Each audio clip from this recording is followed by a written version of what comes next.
हम जो अपने स्वरूप को, अपने आराध्य देव को भूल चुके हैं, उसका कारण इस संसार का, माया का असर है।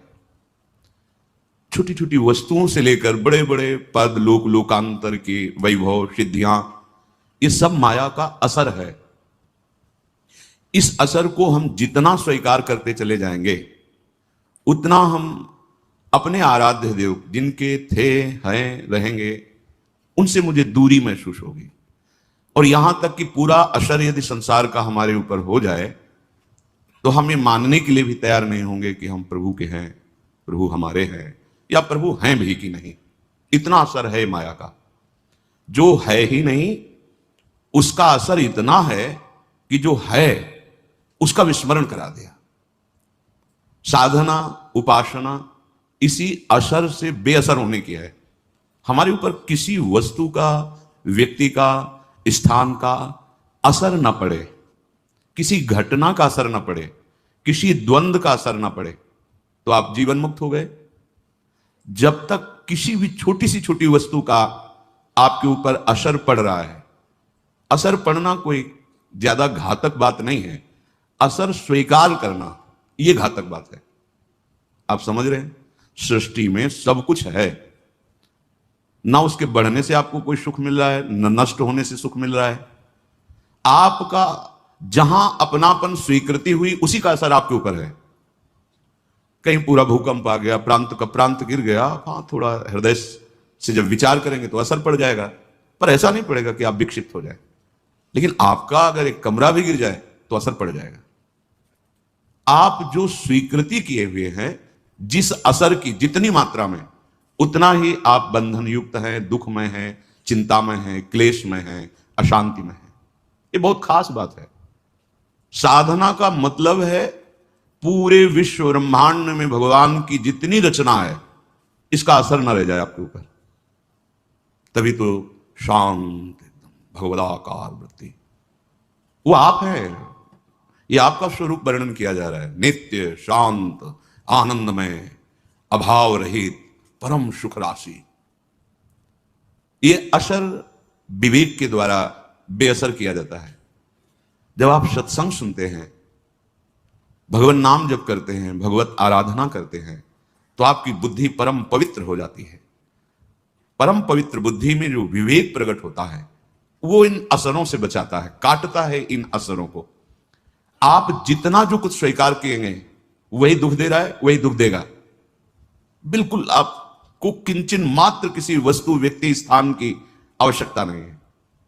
आपकी बुद्धि मलिन होने के कारण यह बात स्वीकार नहीं कर पाएगी कि आपको किसी भी वस्तु, व्यक्ति, स्थान की आवश्यकता नहीं है।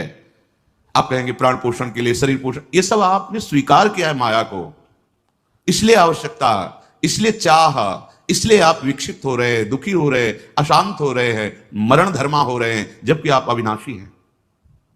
नहीं, आपको ब्रह्मबोध की बात तो, भगवद अंश तो हैं आप, भगवत दासत्व को प्राप्त करने का अधिकार तो है। आप इस असर पर ध्यान दीजिए। आप देखिए, प्रत्येक मिनट में कोई ना कोई वस्तु, व्यक्ति, स्थान, घटना, परिस्थिति, द्वंद्व आपको अपने असर में लेना चाहता है, अपना प्रभाव डालना चाहता है। हर क्षण साधक युद्ध करता रहता है। प्रत्येक पल हर वस्तु, व्यक्ति, स्थान, घटना को बेअसर करता रहता है।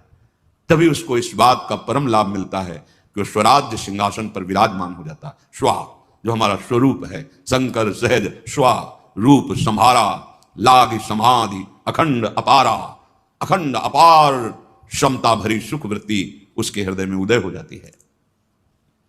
हम कभी प्रभु से विलग नहीं हुए, अब भी प्रभु से विलग नहीं है, आगे हमें कोई नहीं कर सकता। ये हमारी गलती है। हम स्वीकार करते चले जा रहे हैं मायाकृत असर को।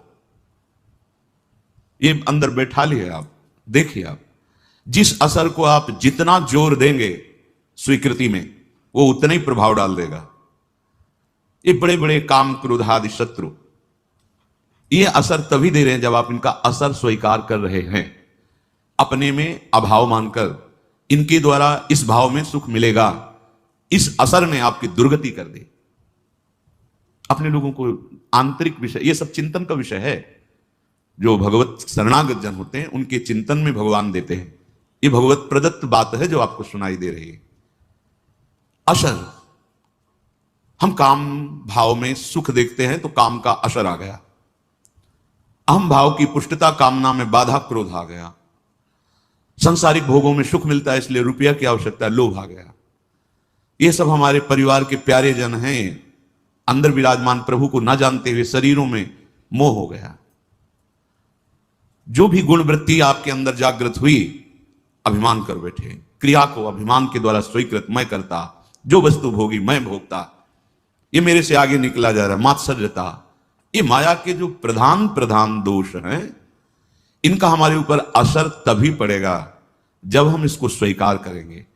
स्वीकृति अस्वीकृति से काटी जा सकती है, पर यह स्वीकृति बिना भगवत स्वीकृति के तुम्हारे में सामर्थ्य नहीं कि इसे अस्वीकृत कर सके, इसे नकार सके, इसका असर आपके ऊपर ना पड़े, ऐसे तुम्हारे में सामर्थ्य नहीं है। खो चुके हो, स्वरूप को भूल चुके हो। इसलिए पहले स्वीकार करो कि हमारा युद्ध केवल इस बात का है कि कोई भी वस्तु, व्यक्ति, स्थान, घटना ये असर न डाल पाए। कैसे जानोगे कि आपके ऊपर असर पड़ रहा है कि नहीं? यदि भजन छूट गया तो असर पड़ गया। कोई भी हो, कोई वस्तु हो, व्यक्ति हो, स्थान हो, घटना हो, कोई भी। यदि हम प्रियालाल को भूल गए तो असर पड़ गया। अब आप देखो, इस बात को जांचो हृदय में। नहीं तो सच्ची बात है, प्रभु की प्राप्ति के लिए कोई साधना नहीं करनी। क्योंकि साधना असर मिटाने के लिए, आप असर मिटाएं भगवत बल से तो आप देखेंगे कि वो थे, हैं, रहेंगे, वो खेल रहे हैं बाहर भीतर सब जगह। बहिरंतस्य भूतानाम अचरम चरमेव च सूक्ष्मा तद विज्ञेयम दूरस्थम चांतिके तत्। दूर हैं, नजदीक हैं, भीतर हैं, बाहर हैं, दशों दिशाओं में हैं। समस्त चराचर में मेरे प्रभु खेल रहे, चराचर में और चराचर के रूप में। श्रीपाद कह रहे हैं भावांतरिक कि जैसे प्रिया प्रीतम कभी विलग नहीं होते, प्रिया प्रीतम वृंदावन से विलग नहीं होते, ऐसे जिसने वृंदावन का आश्रय ले लिया, रसिकों का संग किया, तो कभी वो प्रिया प्रीतम और वृंदावन उसे विलग ही नहीं होने देंगे। बस हमें आश्रय की जरूरत है। आश्रय फिर वहीं आ गए, संसार का आश्रय, शरीर का आश्रय, भोगों का आश्रय। ये जब तक हमारे हृदय में रहेगा तो हम बात भगवद आश्रय की करेंगे, यहां कुछ होगा नहीं। सूखी बातें अच्छी नहीं लगती।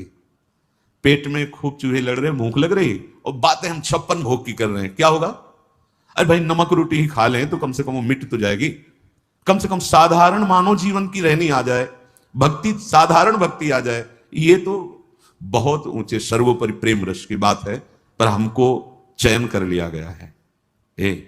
इस बात को मत भूलना, हम अनाधिकारी हैं, अयोग्य हैं, पर हमें इस रस के लिए चयन कर लिया गया।